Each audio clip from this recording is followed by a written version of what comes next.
Raggiungere il Rifugio Cristina a 2287 metri significa innanzitutto camminare al cospetto della montagna simbolo della Val Malenco in provincia di Sondrio, il Pizzo Scalino che raggiunge i 3323 metri. Superato con i mezzi il borgo di Francia, nel comune di Lanzada, si continua fino all'area di sosta che troviamo appena oltrepassata la seconda galleria lungo la strada che porta a Campomoro. Ci incamminiamo seguendo quello che in estate non è altro che il percorso agro-silvo-pastorale per l'Alpe Campagneda. A seconda delle condizioni della neve è un'escursione molto amata da ciaspolatori e sci alpinisti. Non pochi dei secondi hanno come obiettivo il Pizzo Scalino. Si prende dolcemente quota tra i larici fino a ritrovarsi, una volta usciti dal bosco, alle prime baite nel mezzo di una piana coperta da una spessa coltre bianca. Eccoci all'Alpe Campascio a 2068 metri.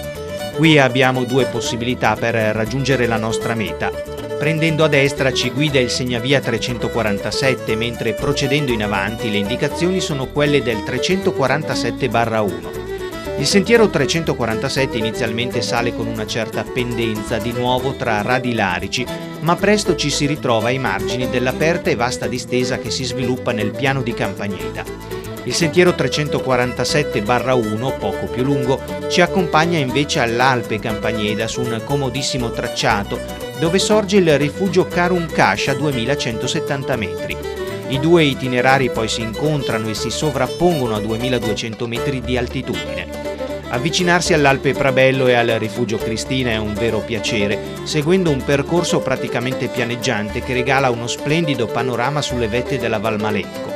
Per il rientro il suggerimento è quello di attraversare il piano di Campagneda, completando un facile e suggestivo anello sotto il Pizzo Scalino, ottimamente segnalato, predisposto anche per sci alpinisti e ciaspolatori. Il segnavia è il 305 e per un tratto ci si ritrova sull'alta via della Val Malenco e sul sentiero Italia. All'altezza dei laghi di Campagneda, coperti dalla neve, si piega decisamente a sinistra, cominciando una piacevole e divertente discesa verso l'Alpe omonima e il rifugio Karun Kash e da lì al parcheggio.